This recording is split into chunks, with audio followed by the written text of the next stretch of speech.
Hi guys, welcome back to channel. तो आज मेरे सामने है सूरज भैया जो फाउंडर है ई ड्राइव्स के, ई व्हीकल के। पूरे बैंगलोर में इनके ई व्हीकल्स हैं और सूरज भैया हमारे साथ हैं। आज हम एक बहुत अच्छा पॉडकास्ट देने वाले हैं related to how to found the company in the college के अंदर कैसे कंपनी आप शुरू कर सकते हो, इन्वेस्टमेंट कैसे रेस कर सकते हो। आज एक अच्छी वैल्यूएशन पे इनकी कंपनी है। तो हाय भैया, कैसे हो? हाय। सो फर्स्ट तो thank you for having me here. अरे भैया थैंक यू आपको कि आपने इतना अच्छा मतलब टाइम निकाल लिया आज। अरे नहीं, तो निकालना ही था। तो भैया आप अपनी कुछ कंपनी के बारे में थोड़ा सा बताइए, एक intro. Okay, so what basically we are trying to do is we are into the last mile mobility solution provider, जहाँ पे हम लोग इलेक्ट्रिक टू व्हीलर्स को ऐसे देखते हैं कि जो कि हेल्प करेगा कॉस्ट ऑफ डिलीवरीज को कट करने के लिए 50% अप्रॉक्स, एंड वही हेल्प करेगा आपको 40% के अप्रॉक्स जो राइडर्स है उनको इनकम बढ़ाने के लिए। So this is one of the solution what we see. So उसको करने के लिए we are using multiple form factors like bicycle architecture we are using, then moped architecture we are using, and इन सब का मिक्सचर बना के we are running the vehicles right now as a rental. In short आपका जो startup है वो basically two wheelers को ई व्हीकल बना रहा है एक तरह से। ईवी इलेक्ट्रिक व्हीकल्स को मेन स्ट्रीम बना रहा फॉर डिलीवरीज। हाँ, डिलीवरी पर्पस के लिए मेन स्ट्रीम बना रहे हैं, जैसे कि मल्टीपल का फायदा ले। हाँ, टू व्हीलर्स को यूज़ कर रहे हैं क्योंकि अभी क्या है कि इलेक्ट्रिक व्हीकल्स तो अवेलेबल है, बट क्यों वो इलेक्ट्रिक व्हीकल्स डिलीवरीज में उतना यूज़ क्यों नहीं हो रहा है? Why people are not switching? Reason पता है कि वो सस्ता पड़ेगा, XYZ बेनिफिट्स हैं, बट फिर भी नहीं हो पाया। तो वहाँ पे कुछ प्रॉब्लम्स है, लाइक इंफ्रास्ट्रक्चर प्रॉब्लम आता है, जहाँ पे बैटरी चार्ज कहाँ करेंगे, स्वैप कहाँ करेंगे, देन क्वालिटी इशू आता है। अब एक दिन में आप 100 किलोमीटर अगर रन करते हैं, महीना का आप बात करें 3000-4000 किलोमीटर्स, तो मेंटेनेंस का क्या सीन है? What is the cost on maintenance? Finance कौन करेगा उस व्हीकल को?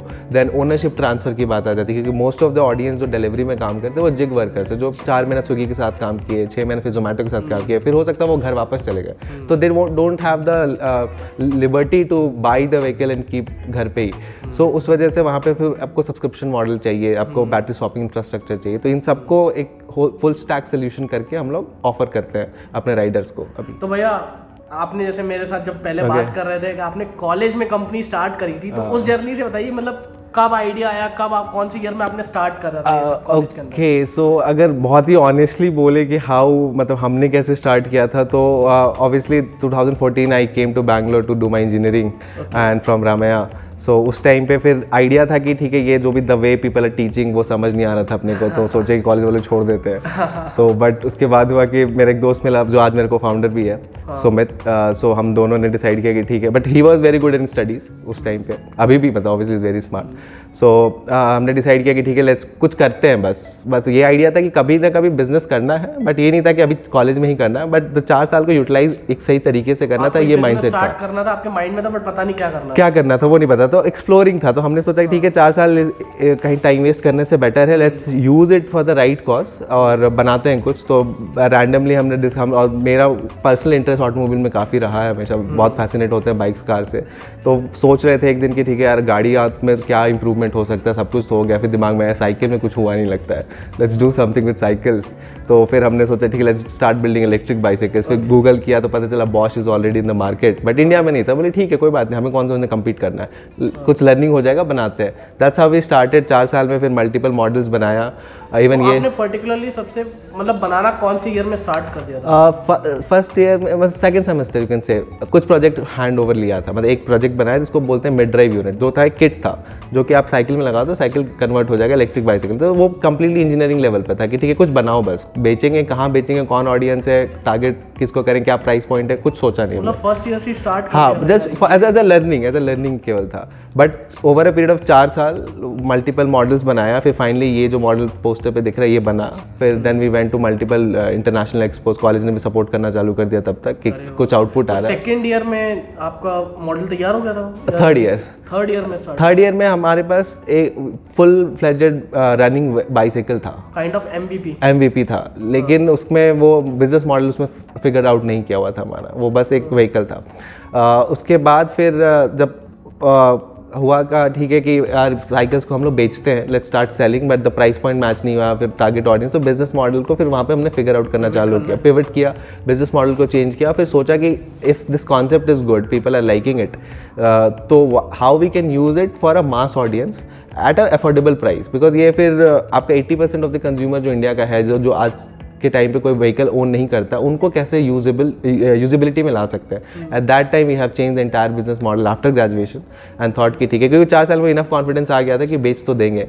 तो भैया एक बहुत जनरल क्वेश्चन है कि आपने फर्स्ट ईयर से बनाना स्टार्ट करा, थर्ड ईयर में एमवीपी होगा, बट फोर्थ ईयर में सबसे बड़ी डिफिकल्टी होती है प्लेसमेंट और स्टार्टअप। तो वो रिस्क जो था उस समय बहुत हाई था, तो आपने क्या सोचा कि यार प्लेसमेंट में जाऊँ या स्टार्टअप? ओके, सो हम थर्ड ईयर में बहुत क्लियर हो गए थे कि अब कुछ भी होता करना तो यही है, प्लेसमेंट नहीं लेने नहीं लेने का है, just to keep others people, मतलब शांत हो जाओ यार, है प्लेसमेंट हाथ में, निकम्मा नहीं है। फोर्थ ईयर में क्या सिचुएशन? तो फोर्थ ईयर में भी मतलब दोनों के प्लेसमेंट्स थे, बट फैमिली को दिखाने के लिए केवल था कि ठीक है हमारे हाथ में, बट वी नीड टाइम, मतलब कुछ आउटपुट आ रहा है तो we need our time to prove it well. तो आपने प्लेसमेंट ले ली? हाँ, नहीं ज्वाइन नहीं किया, ऑफर लेटर हाथ में था, देन वी सेड नो, तो वो किया हमने।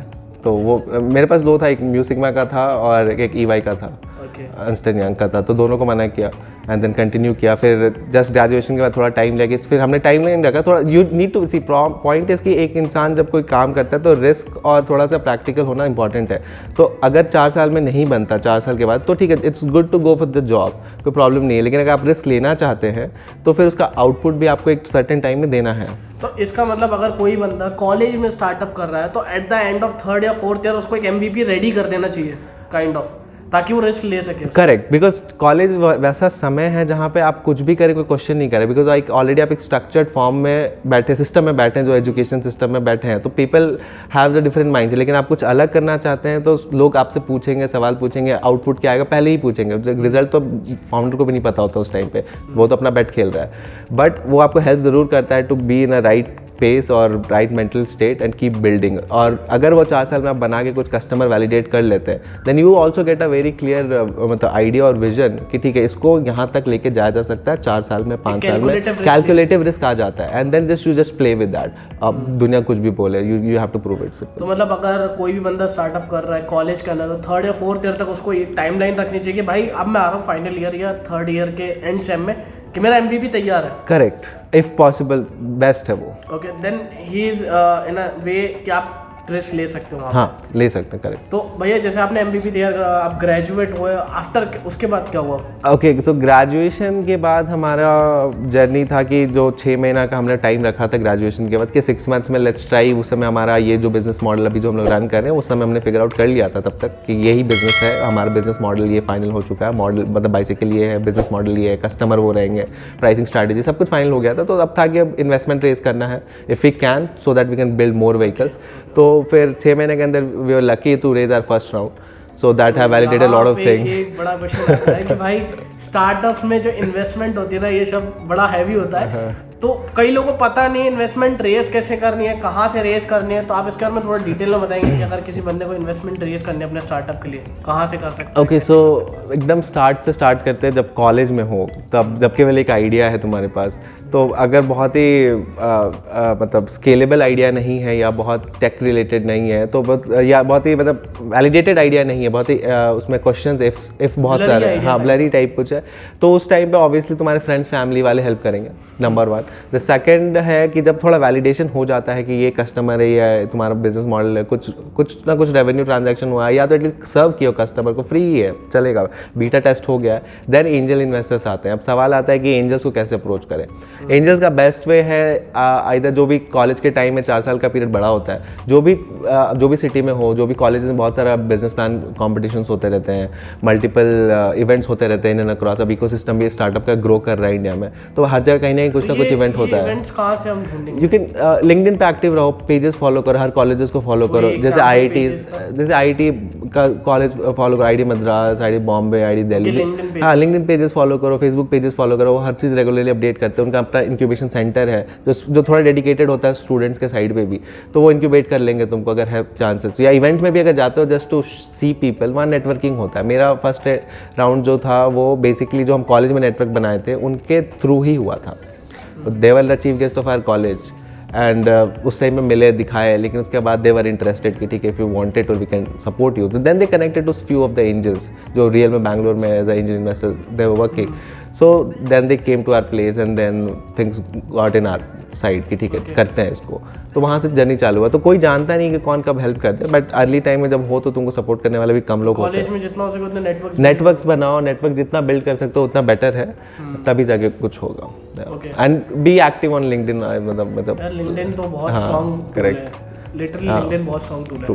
सो इन्वेस्टमेंट एंजल, आप वीसीज को क्यों नहीं अप्रोच करें? ओके, सो इन्वेस्टमेंट में भी जैसे कि तुम्हारा वीसीज को अप्रोच कर सकते हो, बट सबका स्टेज होता है।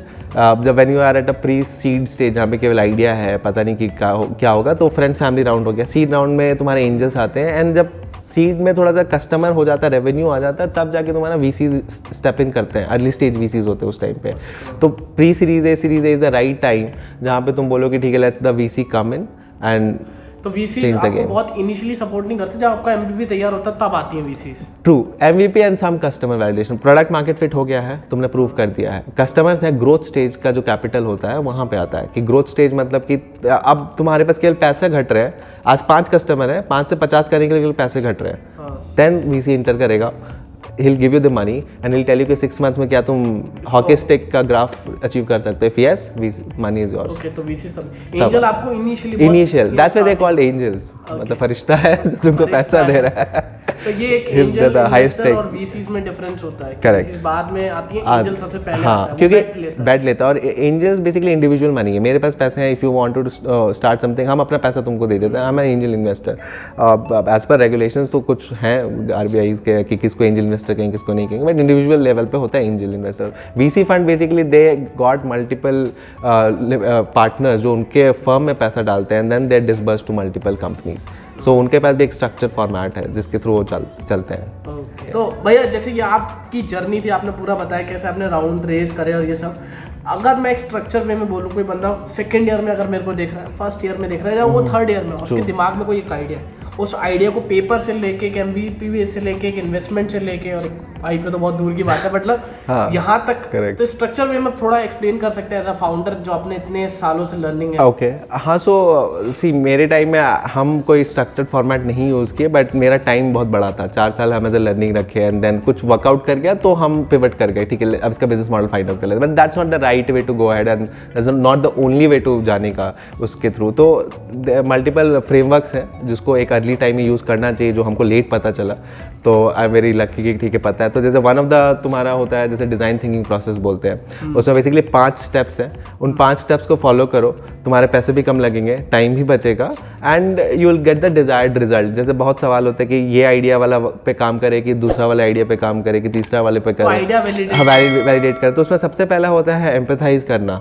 एम्पैथाइज करना मतलब कि तुमको बस एक जो भी तुम प्रॉब्लम स्टेटमेंट सोच रहे हो कि ये लग रहा है, उसके जो भी ऑडियंस उनके साथ जाओ, उनका एक दिन जी के आओ, बेसिकली 1 डे उनका लाइफ जी के आओ, तुमको समझ आएगा कि एग्जैक्ट प्रॉब्लम स्टेटमेंट क्या है या व्हाट दे आर फीलिंग, क्या सॉल्व करना चाहते हो, वो हुआ बेसिकली डिमांड और सप्लाई को समझना, एम्पैथाइज करना। अब जब तुमको समझ आ गया कि ठीक है वो बंदा वो चीज़ फील कर रहा है, वो प्रॉब्लम फील कर रहा है, तो सेकंड में आएगा उसको डिफाइन करो। डिफाइन में तुम प्रॉब्लम स्टेटमेंट मत करो, पॉइंट ऑफ व्यू स्टेटमेंट बोलो कि डिफाइन में कैसे देखेंगे। पॉइंट ऑफ व्यू स्टेटमेंट कहने का मतलब कि जो भी तुम समझे उस बंदे के लाइफ में, जैसे तुमको लगता है कि I have a problem of something XYZ, तो तुम एक दिन अगर मेरा ज़िंदगी जियोगे तब तुमको उसका असली फीलिंग आएगा कि ठीक है these are the other 4 point और भी तुम ऐड करोगे या 5 पॉइंट ऐड करो। तो जो भी तुम समझे हो, जो points ABCD let's say 5 point तुमने समझा, उस 5 पॉइंट को लिख लो। उसको पॉइंट ऑफ व्यू स्टेटमेंट इसलिए बोलेंगे, ना कि प्रॉब्लम स्टेटमेंट बोलेंगे। पॉइंट ऑफ व्यू स्टेटमेंट है कि ठीक है ये पॉइंट ऑफ व्यू, ये मेरा पर्सपेक्टिव है जो हमने समझा है कि और हमको लगता है ये शायद प्रॉब्लम है, कंफर्मेशन नहीं है, ये शायद हो सकता है problem.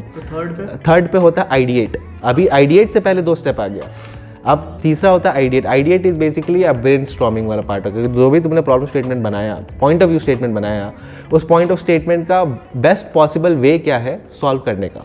Just right it down. Let's say उस पर्टिकुलर जो पॉइंट ऑफ व्यू स्टेटमेंट है जो तुमको फील हुआ है, उसको 5 तरीके से सॉल्व कर सकते हैं, 4 तरीके से सॉल्व कर सकते हैं। जस्ट फिगर आउट कि what are the best possible ways. हो सकता है उसको 5 रुपये में सॉल्व कर सकते हैं, हो सकता है 10 रुपये खर्च हो जाए, हो सकता है कुछ 100 रुपये लग जाए, वी डोंट नो कि क्या बेस्ट पॉसिबल वेज है। उन सारे वेज को लिखो, and that is a brain storming. और जितना भी वियर्ड आइडियाज आता है लिख दो कि हाँ इसको इस तरीके से भी तो कर सकते हैं, इसको तो वैसे भी कर सकते हैं, जितने आइडियाज, हाँ बस ब्रेन स्टॉर्मिंग सेशन वो हो गया। वंस यू फाइनलाइज कि ठीक है इस प्रॉब्लम को इस तरीके से कर सकते हैं, then go to the prototyping stage. अब यहाँ पे तुमको पहला रुपया खर्च करना है, यहाँ तक तो तुम्हारा पेपर पे काम चल रहा है, वहाँ पे तुम पहला रुपया खर्च करो। अगर कोई हार्डवेयर प्रोडक्ट है, लेट्स से सॉफ्टवेयर है, then you just need a internet and your coding skills and laptop to do that. And basic तुम AWS का फ्री सर्विसेज यूज करो, अगर डेटाबेस और सर्वर वगैरह यूज करना है तो things will be in place. अब प्रोटोटाइपिंग में भी दो कॉन्सेप्ट आता है जो बहुत इंपॉर्टेंट होता है, fail often, fail early. Basically जितना अर्ली फेल करोगे, क्योंकि होगा, कोई ज़रूरी नहीं तुमने जो पहला तरीका अपनाया वो सही होगा, तो फेल, हाँ फेल होगा ही। तो फेल जितना जल्दी करोगे, लेट्स से तुम ग्राफ अगर ड्रॉ करते हो एक्स एक्सिस वाला, तो अगर नीचे में अगर तुम लिखो कि लेट्स से प्रोजेक्ट टाइमलाइन और ऊपर कॉस्ट है, तो जितना जल्दी फेल करोगे उतना तुम्हारा कॉस्ट बच रहा है, टाइम बच रहा है। और जब तक प्रोजेक्ट का टाइमलाइन आ रहा है तब तक तुम्हारा बहुत चांसेस है कि तुम मल्टीपल ऑल्टरेशन करते करते एक पॉइंट पे पहुंचोगे जहाँ पे तुम बोलोगे ये प्रोडक्ट सच में मेरा कस्टमर को वैल्यू क्रिएट कर रहा है। तो इनिशियली जितना जल्दी फेल करते रहेंगे उतना बेटर है, करेक्ट। तो स्पीड चाहिए यहाँ पे। तो फोर्थ हो गया प्रोटोटाइपिंग। जब प्रोटोटाइप तुम्हारा फाइनलाइज हो गया कि ठीक है अब तुमको लगता है प्रोटोटाइप ठीक है, कस्टमर से वैलिडेशन हुआ, तो टेस्टिंग होगा। टेस्टिंग मतलब एक कस्टमर को दिया, अगर पेड कस्टमर दैट्स गुड, अगर फ्री कस्टमर चलेगा, लेकिन वो जरूरी नहीं फिर वो फीडबैक देगा तुमको। वो फीडबैक को लो एज ओपन माइंड होके and try to change that. But ऐसा नहीं कि सैम्पल सेट ऑफ 5-10 मत रखो, always have a sample set at least 200 people 300 people depending on the business domain. हाँ वेरी करेंगे और डोमेन पे भी रहेगा।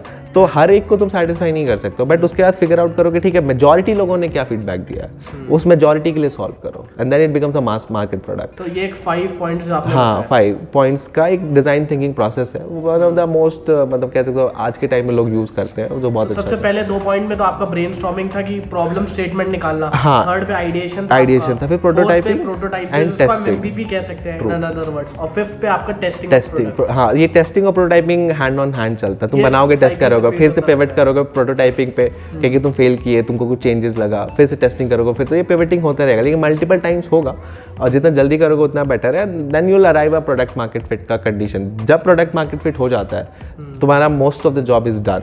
Now you have to figure out more on the this side, business side पे कि प्राइसिंग क्या होगा, कितने लोगों को बेच सकते हैं, मेरा ज्योग्राफी क्या है बेचने का, एंड अगर if those things are also sorted then investments will come in. जो सबसे बड़ी बात होती है कि भाई एक टीम जरूरी है एक कंपनी के लिए, बिना टीम के तो भाई अकेला बंदा कुछ नहीं कर सकता। हाँ। सो जब एक मैंने भी फेस करी कि टीम बनाना बहुत डिफिकल्ट होता है। So in your point of view कि टीम एक अच्छी टीम कैसे बनाए? एक बंदा चलो चल पड़ा इस रास्ते पे कि भाई अब मेरे को कंपनी बिल्ड करनी है, मेरे को स्टार्टअप करना है, जो कोडिंग कर लेगा तो दूसरे को मैनेजमेंट करना ही पड़ेगा, तीसरे को डिज़ाइन करना पड़ेगा, तो वो एक कौन सा राइट बंदा है, उसको कैसे लेना है, टीम कैसे बिल्ड करनी है?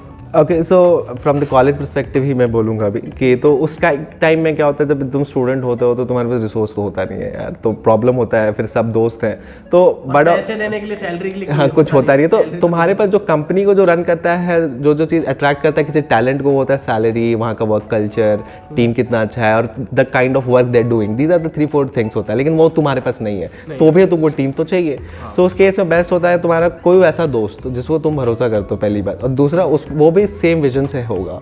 जैसे तुम जितना टाइम देना चाहते हो उतना ही टाइम देने के लिए क्या तुम्हारा कोई दोस्त है या कॉलेज में कोई लड़का है या कहीं भी हो जो सेम डेडिकेशन के साथ सेम विजन रखता है and he is okay to dedicate his some time, then वो नंबर 1 तुम्हारा टीम मेंबर बनेगा। विजन अलाइन होना, that's the only way you can get at early time में, पहली बात। उसके बाद फिर 2 लोग का टीम, बहुत ज़्यादा बड़ा टीम डे 1 बनाने का नीड नहीं होता कि 15 लोग बना लिए, 20 लोग, 1-2 लोग रहो, 2 लोग रहो या 3 maximum, don't go with more than that, क्योंकि कॉम्प्लेक्सिटी बढ़ जाएगा, चीज़ों को हैंडल करने में टाइम चला जाएगा।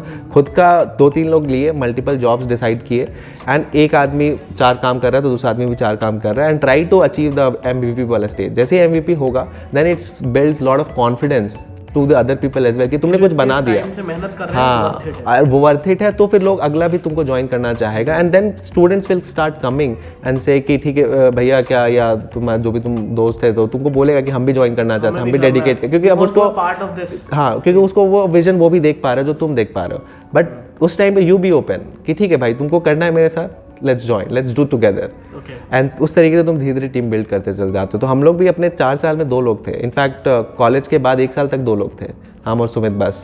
And the time we have proven कि ठीक है हमारे पास कुछ व्हीकल्स हैं रोड पे running, we started hiring. Because it was easy to hire, easy to attract good talent, और जितना काम हो सकता था उससे पहले हम ऑफशोर कर देते थे किसी और को, थर्ड पार्टी, और फॉर द टाइम बिंग पे कर दिया, काम कर लिया, बट मैनेजमेंट लेवल का काम कम कर रहे थे, टेक्निकल साइड पे वर्क कर रहे थे, करते चले गए, बट कुछ होना चाहिए जिससे कोई कॉन्फिडेंस तुम में गेन करे, and that is very important, तब फिर तुमको अच्छी टीम बनेगी। तो एक जब आप किसी भी हायरिंग करते हैं, एक बहुत कैसे आप हायरिंग करते हैं, टीम कैसे बिल्ड करने के लिए हायरिंग बहुत इंपॉर्टेंट फैक्टर होता है, तो आप क्या क्या चीज़ देखते हैं जब आप ये टीम बनाने की सोचते हैं? हाँ, बंदे में क्या होना चाहिए, या अपना को फाउंडर कैसे लें, एक ये भी क्वेश्चन होता है यार, अकेले तो नहीं बिल्ड कर सकते ना, we need some of the partners. हाँ, को फाउंडर वाला में द मोस्ट इंपॉर्टेंट है विजन वाला, एंड अगेन जो तुम फील कर रहे हो जितना कंपनी के लिए क्या है, वो उसमें भी वो फीलिंग है कि नहीं है, पहली बात तो इंपॉर्टेंट होता है, विजन अलाइन होना चाहिए, टाइम डेडिकेट करेगा, ये सब अर्ली टाइम के ट्रेड्स है जो इंपॉर्टेंट है। और एक शायद वो भी होता है कि जो स्किल आपको नहीं आती वो उसको आती हो, and obviously it should not be, मतलब कोलाइडिंग नहीं होना चाहिए अलग। हाँ ऑब्वियसली, नहीं तो फिर पॉइंट क्या है, जो काम हम कर लेंगे वो पार्टनर भी वही कर रहा है, देन तीसरा काम कौन करेगा? दूसरा को कोडिंग आ रही है तो दूसरा वाला को फाउंडर मैनेजमेंट करे, या जो भी तुम्हारा डोमेन एक्सपर्टाइज में जो है उस तरीके से अलाइन करना बहुत इंपॉर्टेंट होता है, वरना टफ है, तभी जाके तुम 2-3 लोगों का टीम के साथ भी तुम कंपनी बिल्ड कर लेते हो, एंड वही आगे चल के तुम्हारा एक प्रोफेशनल CTO CEO का पोजीशन होल्ड करेगा when the company grows.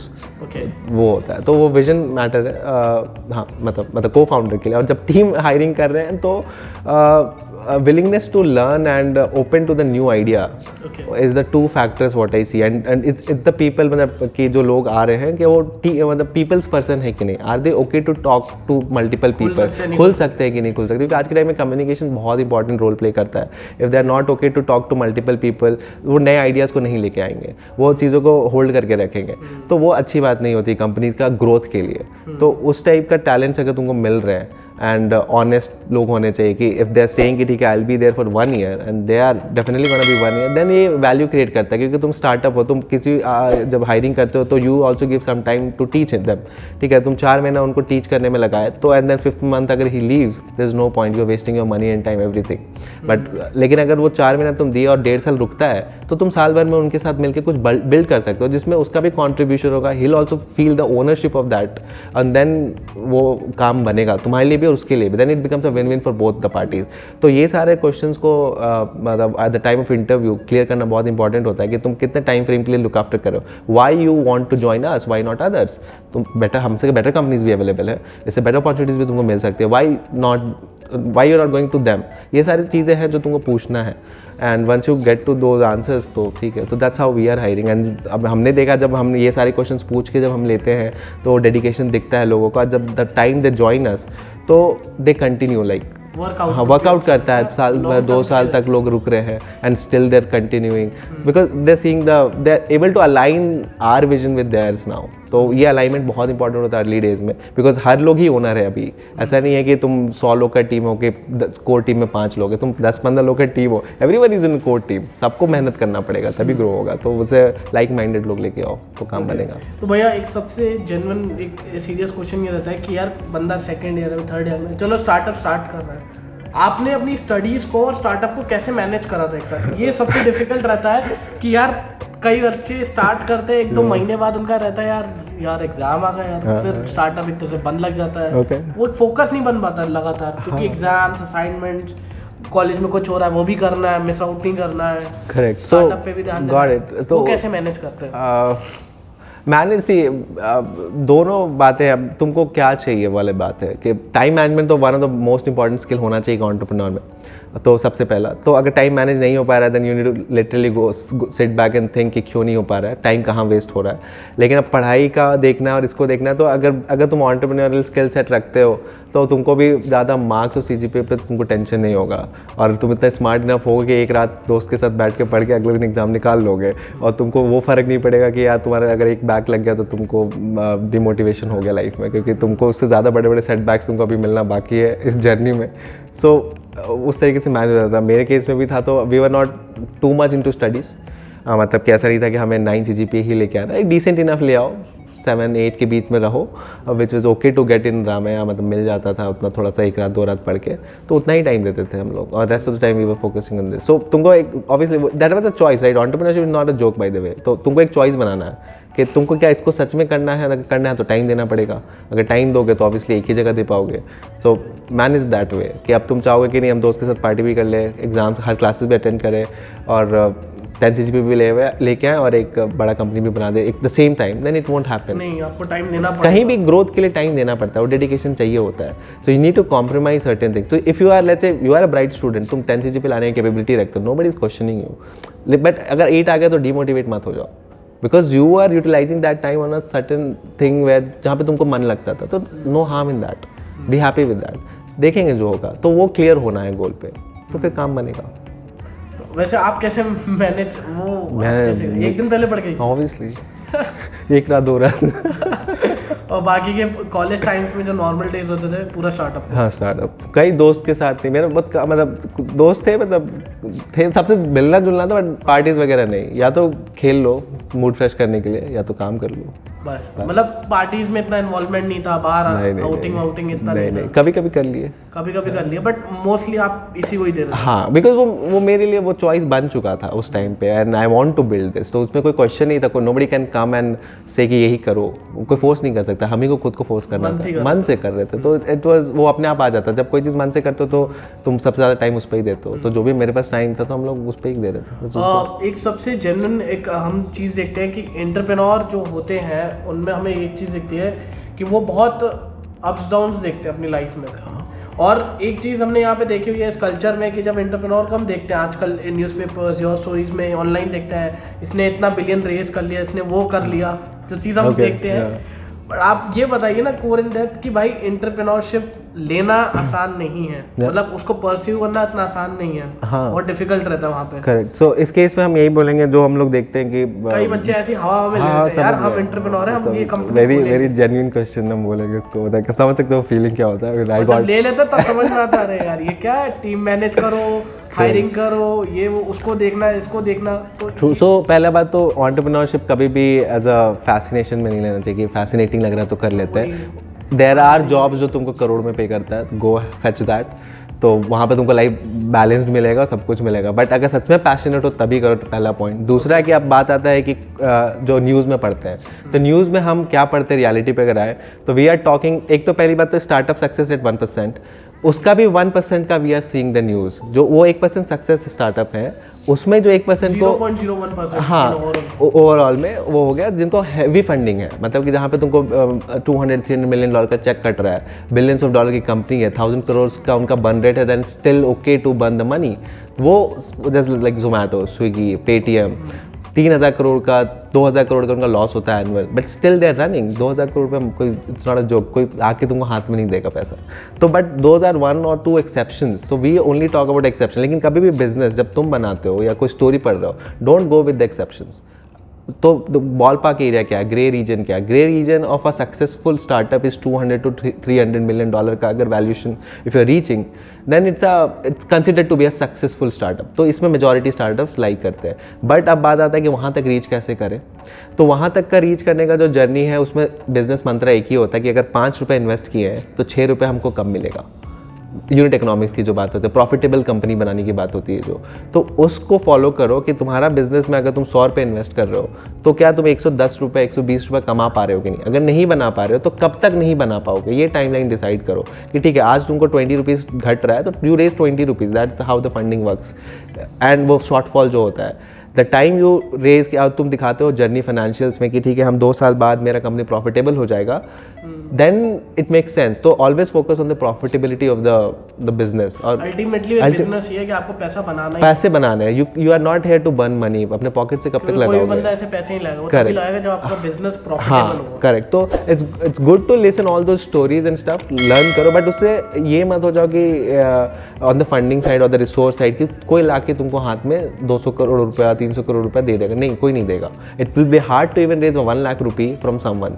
It will be because convince करना, और वो नहीं दिख रहा है कि आपका पाथ टू प्रॉफिटेबिलिटी क्या है। Till the time you can't show the path to profitability, I can't see as a investor कि my money will get multiple X conversion in let's say 5 to 10 years. So why would I give even $1 lakh? So it's a simple concept from the investor's perspective. तो इस चीज़ को समझना important है। Fund raising करना भी एक risk है कि भाई ऑब्वियसली किसी का पैसा लग रहा है उसमें। हाँ, बट वो इन्वेस्टर कैलकुलेट कर लेता है, तुमको ज़्यादा सोचना नहीं, you go and pitch, you pitch them, वो अपना आप देख लेता है। हाँ ऑब्वियसली उसका काम है, वो पैसे देने से पहले 1000 चीज़ सोचेगा, लेट देम थिंक। ओके, तो जो आपने बताया एंटरप्रेन्योरशिप रियली हार्ड होती है, लेने में तो कोई भी ले लेता है, बट परस्यू करना उसको लंबे टाइम तक वो वेरी हार्ड होता है। हाँ, मतलब परसिस्टेंट रहना, मतलब वो परसिवरेंस वाली जो बात होती है वो होना चाहिए, वरना it will fail. But don't be so stubborn कि अगर नहीं वर्कआउट कर रहा है तो तुम अटके पड़ो उस पर। चेंज, थोड़ा फ्लेक्सिबल रहो माइंड से। If this is not working then look for कि क्यों नहीं वर्क कर रहा है, क्या इसमें ये स्लाइड चेंज रिक्वायर्ड है, तो करो, कोई हार्म नहीं है उसमें। Because your idea is to build something, not to stick to something. Okay, there is a difference. तो कई लोग अपने आइडिया से बड़ा प्यार कर लेते हैं। Don't fall into that trap. Pivot करना is a very important skill in being. मतलब अगर तुम्हारे लिए फर्स्ट टाइम फाउंडर बोल ले, तो पहली बार कोई बिजनेस बना रहे हो, तो उसमें ये माइंडसेट होना चाहिए, क्योंकि तुमको भी नहीं पता कि क्या वर्कआउट करेगा। तो ट्राई करो जब तक तुमको लगता है कि वो पर्सनल कॉल होगा तुम्हारा, और लेकिन go with some sort of data, मतलब रैंडम नहीं, इमोशनल फीलिंग्स पे मत चले जाओ। हैव सम डेटा पॉइंट्स कि ठीक है, क्यों लॉजिकली बोल रहे हो या रैशनली बोल रहे हो कि अब हमको चेंज करना चाहिए, अब हमको इसको कंटिन्यू करना चाहिए, what is the logic behind that, उसको आंसर करो, एकदम जेन्युइनली आंसर करो, because nobody can answer that तुम्हारे लिए तुमसे बेहतर उस टाइम पे। तो you have to answer that. अगर तुम सही से आंसर करते चले गए तो तुम्हारा कंपनी बढ़ते चला गया, मतलब कंपनी बढ़ गया तो you will achieve your goals, will be like that. Compulsory भी हो जाता है कि काइंड ऑफ जरूर भी हो जाता है कि आपके एक को फाउंडर को टेक आना चाहिए अगर आप यस दो अगर दो हो तो एक बेटर है कि एक बिजनेस साइड स्ट्रैटेजी और बिजनेस साइड, मतलब बिजनेस मॉडल फिगर आउट करे, स्ट्रैटेजी बिल्ड करे, ग्रोथ ट्रेजेक्टरी फाइंड करे, इफ पॉसिबल है तो अर्ली कस्टमर्स को लेके आ जाए, वैलिडेट करा दे कुछ तरीके से, smart people with smart mindset वाला। एंड दूसरा साइड पे टेक, हाँ बिल्ड करे, we need a builder obviously. अगर तुम बिल्ड नहीं किए तो बेचोगे किसको, या बेचोगे क्या? और अगर तुम बना दिए और तुम्हारे पास खरीदार नहीं है तो बना के करोगे क्या? बेचना नहीं आता, एक है बनाना वाला, एक बेचने वाला चाहिए, दोनों चाहिए। It's a good mixture of both होना चाहिए। तो ये बढ़िया है। तो जो आपके हिसाब से जो टेक ये पूरा है, हम टेक बहुत यूज़ करते हैं, ये इंडस्ट्री आगे जो इतनी बूम होने वाली है, तो जैसे कि हमने देखे बहुत सारे आइडिया रेप्लिकेट भी होना शुरू हो रहे हैं, ओला, उबर, ये सारे। अभी भी कोई आपको आइडिया लगता है कि इस इंडस्ट्री में टेक में कोई एक ऐसा आइडिया जो आप लगता है, मतलब अगर आपने वो आइडिया दिया, कोई सामने जो हमें देख रहा है, किसी ने रेप्लिकेट कर लिया, लाइक उसने बना दिया, कोई आपको लगता है कोई इंडस्ट्री अभी भी है जहाँ पे हम ऐसा कुछ बना सकते हैं? मतलब फैसिनेटिंग इंडस्ट्री में तो Web3 वाला भी चल रहा है, बहुत लोग क्रिप्टो में हैं, कुछ कर रहे हैं, तो दैट्स हाँ ब्लॉकचेन इंडस्ट्री या उस टाइप पे कुछ नया कुछ करने का। तो इफ लोग अगर वहाँ पे टेक्नोलॉजी को बिल्ड कर रहा है तो इट्स मतलब जहाँ पे ग्लोबल बबल भी फूट सकता है, कोई जानता नहीं है, but if will work out well तो पूरा इंडस्ट्री बदल जाएगा। तो वहाँ पे अगर तुमको बहुत ही रिसर्च और टेक्नोलॉजी ओरिएंटेड वर्क करना है तो वन ऑफ द पार्ट है। देन सेकेंड आ जाता है, अगर जनरल वाइज में बोले तो तुम सॉफ्टवेयर सोल्यूशन कुछ भी बना लो and start selling to people, either B2B और B2C, that will work out. तो B2B आपका बिजनेस टू बिजनेस, हाँ, B2C business to consumer, individual के लिए बना दिया। करेक्ट। एक D2C भी होता है जो आजकल हमारा बोट का प्रोडक्ट है, वो D2C ब्रांड है। तो D2C ब्रांड का भी एकदम से बूम आना शुरू हो गया है। करेक्ट। तो आप थोड़ा एक्सप्लेन कर सकते हैं D2C ब्रांड भी अगर हम बिल्ड कर सके तो? सी D2C, तुम कोई भी प्रोडक्ट बनाओ, D2C इज अ वर्ड जहाँ पे मतलब टेक्निकल वर्ड है, जहाँ पे तुम बोलते हो कि हम कोई चैनल नहीं यूज़ कर, मतलब क्योंकि इंटरमीडिएटर मेरा चैनल में जो सेल्स साइकिल चैनल है, मतलब आज यहाँ पे फैक्ट्री में बना और मेरा कंज्यूमर अगर तुम हो तो I am directly giving to you. बीच में इंटरमीडिएटर नहीं है, distributor, retailer, I am not keeping it. तुम मेरे प्लेटफॉर्म पे आते हो, मोबाइल ऐप पे आते हो, या तो वेबसाइट पे जाते हो या कॉल करते हो, जो भी way, I am directly delivering to you. वो D2C हो गया। वो तो सेल्स चैनल को D2C बोलते हैं। तो उस केस में क्या होता है कि अगर तुम जो तुम्हारा कॉस्ट ऑफ जो इंटरमीडिएटर था वो कट डाउन हो जाता है, जब कट डाउन होता है तो तुम्हारा प्रॉफिटेबिलिटी इंक्रीज हो जाता है, या तो तुम उस प्रॉफिटेबिलिटी को डिस्काउंटिंग के रूप में यूज़ कर लेते हो और सस्ता में प्रोडक्ट बेच पाते हो। एंड ये इसलिए पॉसिबल है again because of the digital era. वरना तुम अगर मान लो हम बैंगलोर में बैठे हैं, तुम राजस्थान में बैठे हो, तो हम तुमसे कनेक्ट कैसे करते हैं अंटिल अनलेस तुम्हारे लोकेशन में पिन कोड पे एक शॉप नहीं होता मेरा। D2C इसलिए ग्रो कर रहा है क्योंकि डिजिटल भी उसके साथ correct, it is changing the entire dynamics के जिस तरीके से हम प्रोडक्ट बेचते हैं। करेक्ट। फॉर एग्जांपल ले लो, एथर का ले लो एग्जांपल। अर्ली टाइम में जैसे ऑटोमोबाइल तुम आज तक खरीदते हो कैसे हो, शोरूम जाते हो, खरीदते हो, उसका डीलर होता है बजाज का, वो एक वे था बिकॉज वो लोग बहुत पहले से काम कर रहे हैं, उस समय वही राइट वे था। आज के टाइम पे एथर नया जनरेशन का अपने इलेक्ट्रिक व्हीकल बना रहा है बैंगलोर में, एंड वो अपना अर्ली टाइम का जो फ्यू कस्टमर्स थे उनको कैसे बेचा, या ओला कैसे बेचा आज के टाइम में इलेक्ट्रिक स्कूटर, ऑनलाइन बुकिंग किया एंड डायरेक्टली डिलीवर कर दिया उसके घर पे। That's a classic example of D2C कि D2C अब एक ऐसा चैनल बनते जा रहा है, वे बनते जा रहा है जिसके थ्रू कुछ भी तुम बेच सकते हो डायरेक्टली कंज्यूमर को। रीज़न है because of the technology and the digital era obviously. भैया एक सबसे बड़ा फैक्टर रहता है, कई लोग बोलते हैं यार हम तो बेंगलोर में है नहीं, आप बेंगलोर में आपने बिल्ड कर लिया। आज तो ऐसे हो गया कि बंदा कहीं से भी बिल्ड कर सकता है स्टार्टअप, या जरूरी कि बेंगलोर थोड़ा कहता है या दिल्ली मैटर करते हैं, ऐसी मेट्रोपॉलिटन सिटीज मैटर करती हैं क्या? थोड़ा सा करेगा ऑब्वियसली माइंडसेट के लिए और वो सपोर्ट सिस्टम के लिए, क्योंकि जब तुम स्टार्ट करते हो तो यू नीड पीपल जो तुमको सपोर्ट करे, कुछ करे। लेकिन अगर तुम सच में बहुत ही फोकस्ड हो और है कि नहीं करना ही है, देन सिटी नहीं मैटर करेगा। You will figure out a way, you will build something and then you can move to other cities की जब तुमको बिजनेस की बात आती है तो वो होता है। तो उस केस में तो वो बेसिकली खुद को बोल देना झूठ बोलने वाली बात होगी खुद से कि यार मेरे पास 5 प्रॉब्लम्स है, तब तुमको पता ही नहीं है कि जब जर्नी स्टार्ट करोगे तो 100 प्रॉब्लम्स और आने वाली है। Then also you will put excuse which doesn't make any sense, right? तो एक्सक्यूजेस मत दो, सबका अपना अपना प्रॉब्लम। तुम्हारे लिए सिटी प्रॉब्लम होगा, किसी के लिए कुछ और प्रॉब्लम होगा। उस सिटी में रहकर जैसे बैंगलोर में रहकर उसके लिए 10 प्रॉब्लम है, तुम्हारे लिए वो 10 प्रॉब्लम, हाँ करेक्ट, मल्टीपल, हाँ। So you have to figure out and that's the job of an entrepreneur as a founder to solve the problems and move forward, right? तो वो एक्सक्यूजेस देखिए वो पॉइंट नहीं होता है, तो सिटी ज़्यादा मैटर नहीं करेगा। और प्लस आज के टाइम पे डिजिटल एरा है जहाँ पे तुम कहीं भी बैठो, you can look for people, they can help you, मतलब रिमोटली भी, तो won't be a much problem. थोड़ा स्लो हो सकती हैं चीज़ें depending upon the domain, but excuse banana is wrong, I would say directly. Yes, okay. So at last podcast तो बहुत अच्छा गया, आपने बहुत सारे इनसाइट दिए। एक लास्ट क्वेश्चन कि जो हमारे अपकमिंग एंटरप्रेन्योर्स है या कोई भी स्टार्टअप कर रहा है, उसके लिए कोई आप 1 या 2 टिप्स देना चाहो स्टार्ट करने से पहले, जो गलतियां आपने अपने पूरे करियर में करी कंपनी को बिल्ड करते समय, वो आगे वो गलतियां ना करें, उनका टाइम बचे, आप अगर वो बताएं। हाँ, सो आई वुड से कि गो विथ सम स्ट्रक्चर्ड मतलब फॉर्मेट में, जब तुम आइडिएशन स्टेज में हो या कुछ करना चाहते हो केवल कि ठीक है ये कुछ करना है, मतलब स्टार्टअप कुछ करना है, but be realistic, be honest to yourself, मतलब झूठ बोल के कुछ नहीं करना, किसी को खुश करने के लिए मत करना, खुद के लिए करना है तभी करना, वरना don't do this because it's a very hard journey. और use some structured like design thinking process है तो उसको यूज़ करो, that will help you to save lot of cost, money, मतलब टाइम भी, ताकि एक सर्टेन टाइम में you will get some desired result, मतलब कुछ डेटा के साथ कि एक डिज़ायर्ड रिजल्ट है with backed by some data, so that you can make some rational decision and then either to continue with this or pivot to some other idea. कोई गलती जो वो नहीं करना, क्योंकि that's one of the biggest mistake. क्या होता है कि multiple times we end up building something which nobody requires. Okay. That will exhaust your energy, exhaust your money and exhaust your trust for the other people.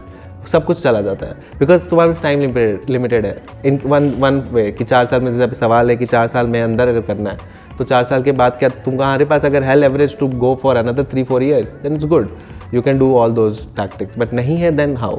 तो एक structure format में तुमको result लाना है, then you have a tight deadline of 4 years, तो उस case में तुमको ज़रूरी है कि एक मतलब राइट वे में जाओ, वरना you will end up losing the path, track lose होगा and you will build up something जो किसी को नहीं चाहिए। तुम ऐसे 5 फीचर्स डाल दिए, इसका कोई रिक्वायरमेंट नहीं था, तो 5 फीचर्स के लिए व्हाई वुड आई पे यू? सिंपल सी बात है। करेक्ट। तो इसलिए, और वो जो स्ट्रक्चर में जब जाते हो तो it will always help you कि ये उसको रिक्वायरमेंट थी, क्योंकि हमने उससे पूछा, उसको समझा, या उसको नहीं भी पता था but I have felt that and validate कर लिया है मैंने, तभी बनाया है। और ऐसा ज़रूरी भी नहीं है कि आप फेल हो जाते तो एंटरप्रेन्योरशिप आगे परस्यू करो, you can go for a job as well. कई लोगों को लगता है यार नहीं हुआ, ओके हाँ, इसमें तो फिर एक ट्रू ये चीज़ दिमाग में मेरे नहीं आया अभी, लेकिन हाँ ये जो तुम बोल रहे हो कि अगर फेल किया तो डिसअपॉइंट होने का कोई बात नहीं। अगर तुमने 4 साल में कुछ बिल्ड किया है, लिटरली अगर कुछ बिल्ड किया, तुम्हारा मार्केट वैल्यू रेस्ट ऑफ जितने भी कॉलेज स्टूडेंट होंगे ना उससे 2x ज़्यादा है बाय द वे, क्योंकि you have the experience, hiring, building, mindset. The most important thing, एक कॉलेज से तो फ्रेशर निकल रहे हो, तुम्हारे पास एक लीडरशिप क्वालिटी होल्ड करते हो, एक सेंस होल्ड करते हो कि किसी चीज़ को ग्रोथ कैसे दे सकते हैं या कुछ बड़ा सोचने का हिम्मत रखते हो, उसका पेमेंट, अब उसका पे एक्स्ट्रा है, उसको एक अलग दर्जा है मार्केट में। So don't be disappointed and don't be afraid कि क्यों स्टार्ट ना, मतलब नहीं करेंगे कुछ गलत हो जाएगा, नहीं, तुमको मार्केट में उससे ज़्यादा सैलरी मिल जाएगा। थैंक यू टू ऑल, आप इतनी देर तक हमें देख रहे थे, थैंक यू। अगर यहाँ तक बने हुए हो तो प्लीज़ चैनल को सब्सक्राइब कर दो और मिलते हैं अगली वीडियो में।